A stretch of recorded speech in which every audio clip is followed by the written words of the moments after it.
अस्सलामुअलैकुम। जैसा कि हालात आप सबके सामने है और ये वबा कैसे इंसानी जानों को अपनी लपेट में लेती जा रही है, आज की इस वीडियो में हम आपको इस वबा यानी कोविड-19 की वैक्सीन के बारे में उन लोगों से पूछ के बताएंगे जिन्हें इस वैक्सीन के बारे में मालूमात है। आज की इस वीडियो में हम आपको ये भी बताएंगे कि इस वैक्सीन को लगाने के लिए कैसे क्लिनिकल ट्रायल किया गया और इस वैक्सीन को लगाने का असल मकसद क्या है। वीडियो के आगाज में मेरी नए आने वाले साथियों से गुजारिश है कि अगर आपने अभी तक हमारा चैनल सब्सक्राइब नहीं किया तो सबसे पहले हमारे चैनल को सब्सक्राइब कर दीजिए और साथ मौजूद घंटी की अलामत को दबा दीजिए ताकि हमारी हर नई आने वाली वीडियो आप तक पर वक्त पहुंच जाए। कोविड-19 की वैक्सीन और उसकी अफादियत पर बात करेंगे ताकि आप आसानी से इस वबा की वैक्सीन का इंतखाब कर सकें। और अगर ये सूरत हाल ना हो तो आज की वीडियो देखकर आपको ये जरूर अंदाजा हो जाएगा कि गवर्नमेंट की तरफ से जो आपको वैक्सीन लगाई जा रही है वो किस हद तक आपको कोविड-19 से बचा सकती है। बहुत सी कंपनियों ने कोविड-19 से बचाव के लिए वैक्सीन बनाई है। इसी तरह जॉनसन एंड जॉनसन की तरफ से भी बनाई गई है, जिसकी 602 डोजेज मार्च के अंदर शुरू में अमेरिका की रियासत मिशिगन के सबसे बड़े शहर में पहुंची थी। लेकिन हुआ ये कि वहां के मेयर ने नो थैंक्स करके मना कर दिया और उसकी वजह जो उन्होंने बताई वो ये थी कि मॉडर्ना और फाइजर सबसे बेहतर है क्योंकि उनका 94% और 95% एफिशिएंसी रेट है और वो ये चाहते थे कि उनके शहरियों को वही वैक्सीन लगाई जाए जो सबसे अच्छी है। दरअसल अब तक की गई तहकीक के मुताबिक फाइजर बायोटेक्नोलॉजी का एफिशिएंसी रेट है वो 2 डोज लगाने के साथ ही 7 दिन के बाद 19% है और मॉडर्ना का एफिशिएंसी रेट 2 डोजेज में 14 दिन के बाद 94% है, जबकि जॉनसन एंड जॉनसन का एफिशिएंसी रेट 1 डोज लगने के बाद 28 दिन के बाद 66% है। इस टाइम 3 वैक्सीन के अलावा और भी वैक्सीन हैं, उनका एफिशिएंसी रेट मुख्तलिफ है। स्पुतनिक 5 का एफिशिएंसी रेट पहली डोज लगने के 21 दिन बाद 92% है। नोवावैक्स का एफिशिएंसी रेट 2 डोज लगने के 7 दिन के बाद 89% है और ऑक्सफोर्ड एस्ट्राजेनेका का एफिशिएंसी रेट 2 डोज लगाने के बाद 15 दिन के बाद 67% है।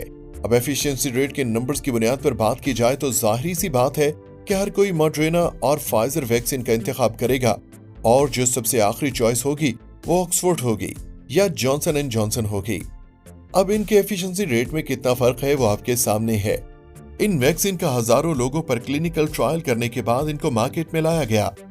ये एफिशिएंसी रेट मुख्तलिफ वैक्सीन के सामने आए हैं, इनकी बुनियादों पर उनको जज करना ठीक नहीं है। इसकी एक वजह तो वो मकसद है जिसके लिए तमाम वैक्सीन बनाई गई हैं। लेकिन इस मकसद पर बात करने से पहले मैं आपको बताता चलूं कि इन वैक्सीन का क्लिनिकल ट्रायल किया कैसे गया। हजारों की तादाद में लोगों को सिलेक्ट किया गया, उनमें से आधे लोगों को वैक्सीन लगाई गई, आधे लोगों को प्लेसेबल लगाया गया और उसके बाद नॉर्मल तरीके से उनको अपनी लाइफ गुजारने का कहा गया। लेकिन साथ ही एक्सपर्ट्स उनको मॉनिटर करते रहे कि उनमें कितने लोगों को कोरोना होता है या उसका अटैक होता है और कितने लोग उससे महफूज रहते हैं। सिर्फ फाइजर और बायोटेक उसकी जांच करने के लिए 43,000 लोगों पर यह ट्रायल किया गया। बाद में ये नताज निकले कि उनमें से 170 लोग कोविड-19 से मुतासिर हुए। अब अगर उनमें से 170 लोगों को आधा किया जाता यानी 85 वैक्सीन वाले होती और 85 प्लेसेबल वाले होते तो उसका मतलब ये था कि इस वैक्सीन की एफिशिएंसी रेट 0 है। लेकिन नतीजा ये निकला कि इन 170 लोगों में से 62% लोग प्लेसेबल वाले थे और 8 लोग वो थे जिनको वैक्सीन लगाई गई थी। इससे ये पता चला कि वैक्सीन का एफिशिएंसी रेट कितने फीसद है। लेकिन इसका मतलब हरगिज नहीं कि अगर 100 लोगों को वैक्सीन लगाई जाए तो लाजमी है कि उनमें से 5 लोग बीमार हो सकते हैं, क्योंकि पर्सन टू पर्सन भी वेरी करता है। अब इसका मतलब इतना है कि अगर किसी भी शख्स को वैक्सीन लगाई जाए तो 95% चांसेस हैं कि वो कोरोना वायरस से मुतासिर होकर बीमार नहीं होगा। लेकिन इन तमाम वैक्सीन का एफिशिएंसी रेट जो बताया गया है उसमें एक बात यह है कि इन सबका क्लिनिकल ट्रायल किन बेसिस पे किया गया। मॉडर्ना और फाइजर का ट्रायल अगस्त 2020 के दरमियान अमेरिका में किया गया, तब उस वक्त केसेस की शरह भी 40% थी। जॉनसन एंड जॉनसन का ट्रायल अक्टूबर 2020 से लेकर जनवरी 2021 के दरमियान किया गया, उस वक्त जब अमेरिका में कोविड-19 के केसेस की शरह सबसे ज्यादा थी और उस वक्त वायरस ने खुद को तब्दील किया था, म्यूटेंट किया था उसने खुद को, और ये भी एफिशिएंसी रेट हमारे सामने है। ये वो शरह है जिस क्लिनिकल ट्रायल में सामने आई। जिन वैक्सीन का एक बार ट्रायल किया गया था उनके नताइज भी आपस में मिलते जुलते हैं, जैसे कि मॉडर्ना और फाइजर का, और जिन वैक्सीन का ट्रायल मुख्तलिफ टाइम पीरियड्स में किया गया उनका एफिशिएंसी रेट मुख्तलिफ है, जैसा कि जॉनसन एंड जॉनसन का। अब सवाल ये उठता है कि मकसद आगे क्या है जिसे हासिल करने के लिए वैक्सीन बनाई है और लोगों को लगाई भी जा रही है। कोई भी शख्स कोविड-19 से मुतासिर होता है तो उसके डिफरेंट मराहल होते हैं जो कि नो इन्फेक्शन से शुरू होकर मौत तक जा पहुंचते हैं। वैसे तो वैक्सीन का मकसद है कि वो इंसानों को नो इन्फेक्शन और मौत के दरमियान आने वाले मराहल से भी महफूज रखे, लेकिन किसी भी वैक्सीन का एफिशिएंसी रेट 100% ना होने की वजह से ये तय है कि कोई भी वैक्सीन कोविड-19 की तमाम स्टेजेस से महफूज नहीं रख सकती।